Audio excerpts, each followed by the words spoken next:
तारीख के सबसे जालिम हुक्मरान की कहानी का आगाज एक ऐसे लम्हे से हुआ जब वो महज 13 साल का था।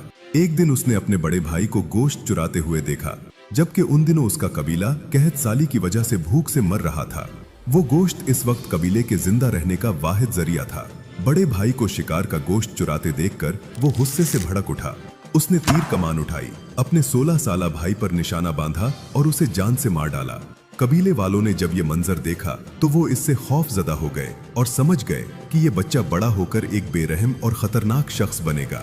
यही लड़का तारीख का सबसे जालिम हुक्मरान बना, जिसे हम आज चंगेज खान के नाम से जानते हैं। आज की वीडियो में हम आपको बताएंगे एक खाना बदोश कबीले से ताल्लुक रखने वाले ऐसे लड़के की कहानी जिसके जुल्म और सफाकियत ने दुनिया भर में उसका खौफ फैला दिया। सब्सक्राइब बटन पर क्लिक करना मत भूलें, क्योंकि ये कहानी आपको हैरत के एक ऐसे सफर पर ले जाएगी जिसे सुनकर तारीख आज भी लर्ज उठती है। वो 26 साल की उम्र में अपने कबीले का सरदार बना और 65 साल की उम्र तक वो दुनिया की सबसे बड़ी जमीनी सल्तनत का हुक्मरान बन चुका था।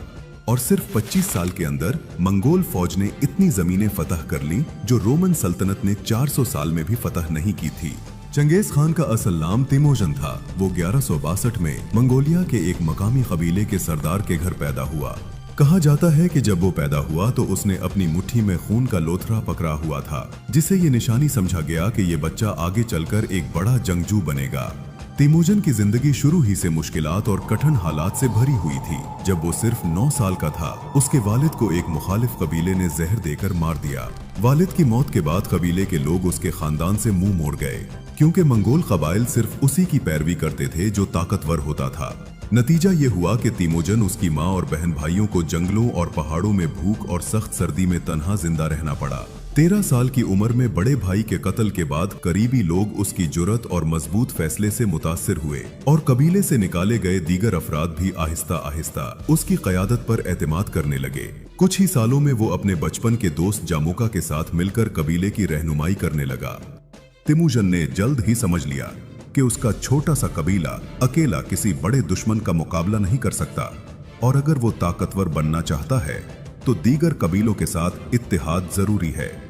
इसी सोच के तहत उसने एक ताकतवर कबीले की बोरते नामी लड़की से शादी की। बोरते ना सिर्फ उसकी जिंदगी की सबसे मजबूत साथी बनी, बल्कि इस शादी के नतीजे में तिमोजन को जहेज में एक जंगजू दस्ता भी मिला जो हर हाल में उसके साथ खड़ा रहने लगा। शादी के कुछ ही अरसे बाद मार्केट नामी मुखालिफ कबीले ने अचानक तिमोजन के कैंप पर हमला कर दिया। इस हमले के दौरान तिमोजन की बीवी बोरते को अगवा कर लिया गया, जबकि तिमोजन और उसका दोस्त जामोका बड़ी मुश्किल से अपनी जान बचाकर भाग गए। दोनों ने एक करीबी सरदार के पास पनाह ली, जिसने उनकी बहादुरी को देखते हुए उनकी मदद करने का फैसला किया। सरदार की मदद से तिमोजन के पास 20,000 पर मुश्तमिल एक मजबूत फौज इकट्ठी हो गई और वो मार्केट कबीले की तलाश में निकल पड़ा।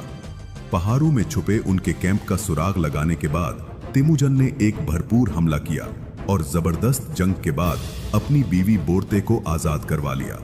ये वाकया तिमोजन की क़यादत और अपने साथियों के लिए वफादारी का एक सबूत था। वक्त के साथ साथ तिमोजन और उसके दोस्त जामोका के दरमियान नजरियाती इख्तलाफात बढ़ने लगे और बिलाखिर कबीला 2 हिस्सों में तकसीम हो गया और यूं जामोका ने अपने साथियों के साथ एक अलग कबीला बना लिया। 2 साल बाद जामोका ने अपने कबीले के हमरा तिमोजन के कबीले पर हमला कर दिया। इस हमले में तिमोजन के 70 साथियों को उबलते हुए पानी में डालकर बेदर्दी से मार दिया। ये जुल्म देखकर तिमोजन के दिल में इंतकाम की आग भड़क उठी। कुछ अरसे बाद बिलाखिर माजी के इन दोस्तों के दरमियान एक फैसला कुन जंग हुई। तिमोजन ने अपनी जंगी महारत दिखाते हुए जामोका की फौज को चारों तरफ से घेर लिया और जामोका किसी तरह जान बचाकर भाग गया। मगर कुछ ही अरसे बाद उसके अपने ही लोगों ने उसे तिमोजन के पास कैदी बना के पेश कर दिया। तिमोजन ने इसे इज्जत के साथ मौत देने का हुक्म दिया ताकि दोनों की दोस्ती और दुश्मनी की कहानी एक बावकार अंजाम को पहुंचे। ये लम्हा तिमोजन की जिंदगी का एक फैसला कुन मोड़ था, जिसके बाद कबीलों की मज़ाहिमत तकरीबन खत्म हो गई। अब तिमोजन के सामने रास्ता साफ था। वो एक एक कबीले को अपने साथ मिलाकर अपनी ताकत बढ़ाने लगा। 1206 में तिमोजन को तमाम मंगोल कबीलों के सरदारों ने मुत्तफका तौर पर चंगेज खान का लक़ब दिया, जिसका मतलब था दुनिया पर हुकूमत करने वाला। मंगोलों को हमेशा से अनाज, रेशम और धाती वसाइल की जरूरत थी, जो इनकी चरागाहों में दस्तयाब नहीं थे। इसलिए वो चीन की सरहदी रियासतों के साथ कभी तिजारत और कभी उन पर हमले करते।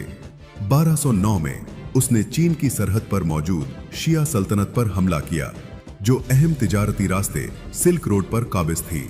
ये मुहिम कामयाब रही और शिया सल्तनत चंगेज खान को टैक्स देने पर मजबूर हो गई। इस वक्त चीन दो बड़ी सल्तनतों में तकसीम था, जिन और सोंग सल्तनत। चंगेज खान ने इब्तिदा में जिन सल्तनत के साथ पुरअमन ताल्लुकात कायम करने की कोशिश की और तिजारती काफिले भेजे, जो नाकाम रहे, जिसके नतीजे में मंगोलों और जिन सल्तनत के दरमियान झड़पें शुरू हो गई। 1211 में चंगेज खान ने ताकतवर मंगोल फौज के साथ चीन पर बाकायदा हमला कर दिया। अगले 4 सालों में चंगेज खान ने शुमाली चीन के किलों और शहरों पर तेज रफ्तार हमले करके जिन सल्तनत को सख्त कमजोर कर दिया। 1214 में जिन सल्तनत ने खूनरेजी से बचने के लिए चंगेज खान के साथ एक मुआहिदा किया।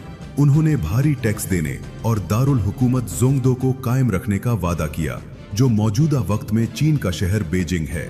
लेकिन कुछ ही अरसे बाद जिन हुकूमत ने मंगोल हमलों के खौफ से दारुल हुकूमत को काई फिंग शहर में मुंतकिल करके इस मुआहिदे को तोड़ दिया, जिसने चंगेज खान के गुस्से को मजीद भड़का दिया। इसके बाद मंगोल फौज ने चीन के शहर जोंगदो का सख्त मुहासरा कर लिया। ये शहर अपनी मजबूत 40 फुट ऊंची दीवारों और दिफाई निजाम के लिए मशहूर था। चंगेज खान ने 2 साल के अरसे में 500 चीनी इंजीनियर्स को अपने साथ मिलाकर जदीद जंगी आलात बनवा लिए, जिनकी मदद से जोंगदो शहर के दिफाई निजाम को पूरी तरह कमजोर कर दिया। 10 महीने के तवील मुहासरे के नतीजे में शहर के अंदर खुराक की शदीद किल्लत हो गई। लोग भूख से मरने लगे, यहाँ तक कि शहरियों ने जिंदा रहने के लिए एक दूसरे का गोश्त खाना शुरू कर दिया। ये मंजर इंतहाई भयानक था और जिन हुकूमत दबाव में आ गई। चंगेज खान की अफवाज ने आखिरकार शहर की दीवारों को तोड़ डाला और एक खौफनाक हतमी हमला किया और शहर के मुहाफिज शिकस्त खाकर हथियार डालने पर मजबूर हो गए। मंगोल सिपाही घोड़ों और तलवारों के साथ हर गली में खून बहाने लगे। शहर का कीमती सामान लूट लिया गया और जोंगदो के बड़े हिस्से को जला दिया गया। उस जलते शहर का धुआं मीलों दूर से दिखाई देता था। ये मंजर चंगेज खान की बेरहमी का मुंह बोलता सबूत था। चंगेज खान ने शुमाली चीन को शिकस्त देकर जोंगदो पर कब्जा किया तो इसकी सल्तनत मशरक में बहरुल काहिल तक पहुंच गई। चीन की फतह ने न सिर्फ उसे दौलत और ताकत फराहम की, बल्कि जंगी हिकमत अमली में भी गैर मामूली तजुर्बा दिया। चीन के बाद इसकी निगाहें वस्ती एशिया और मगरिब की तरफ उठी, जहां ख्वारज़म सल्तनत एक ताकतवर रियासत थी। चंगेज खान ने तिजारती ताल्लुकात के लिए काफिला भेजा और उसके कत्ल का बहाना बनाकर ख्वारज़म पर हमला कर दिया, जिसके नतीजे में बुखारा, समरकंद और उर्गन जैसे इस्लामी तहजीब और इल्म के शहरों पर उसने जुल्म और बर्बरियत से कब्जा किया। मसाजिद जलाई, अवाम को बेदरीक कत्ल किया और शहरों को खंडर बना दिया। ख्वारज़म शाह अलाउद्दीन मोहम्मद ने अपने लोगों को बचाने की भरपूर कोशिश की, मगर हालात के जबर ने उसे हिजरत पर मजबूर कर दिया। इसके बेटे जलालुद्दीन ने गैर मामूली बहादुरी का मुजाहिरा करते हुए दरियाए सिंध के किनारे तक मंगोल फौज का मुकाबला किया और आखिरी हद तक लड़ते हुए हिंदुस्तान की तरफ पनाह ली। ख्वारज़म के बाद चंगेज खान की बेरहम फौज ने ईरान और खुरासान के कई अहम शहरों को जुल्म और बर्बरियत से तबाह किया। नीशापुर और मरौ जैसे शहर मंगोल तलवार के जोर से सफा हस्ती से मिट गए। मंगोलों की वहशियाना और नफसियाती हिकमत अमली से लाखों बेगुनाह लोग कत्ल हुए। इसके बाद चंगेज खान ने अपने जर्नैल सबूताई और जेबे को मगरिब की तरफ भेजा, जहां उन्होंने तफकाज के पहाड़ी इलाकों में जॉर्जिया, आर्मीनिया और आज़रबाईजान के कई हिस्से बेदर्दी से फतह किए। बाद में रूसी शहजादों और कोमान कबाइल की मुश्तरका फौज को शिकस्त दी।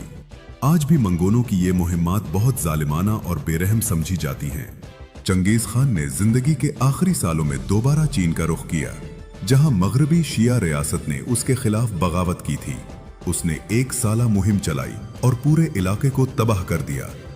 1227 में शिकार के दौरान घोड़े से गिरकर वो बीमार हो गया। उसके बेटों ने जंग रोकने की तजवीज दी, मगर उसने इनकार कर दिया और इसी दौरान इंतकाल कर गया। उसकी मौत की खबर खुफिया रखी गई ताकि दुश्मनों को हौसला न मिले। चंगेज खान ने अपने बेटे औगताई को जानशीन बनाया और उसके लिए एक वसी सल्तनत छोड़ गया। उसकी तदफीन इंतहाई राजदारी से हुई और कब्र की जगह आज तक मालूम नहीं हो सकी। उसकी मौत के बाद सल्तनत उसके बेटों और पोतों में तकसीम हो गई। कुबलाई खान ने चीन में युआन सल्तनत कायम की, बातो खान ने रूस में गोल्डन होर्ड की बुनियाद रखी और हलाको खान ने बगदाद पर कब्जा किया। वक्त के साथ सल्तनत मुख्तलिफ हिस्सों में बंट गई, मगर मंगोलों ने अपनी शनाख्त बरकरार रखते हुए 1911 में मौजूदा मुल्क मंगोलिया कायम किया।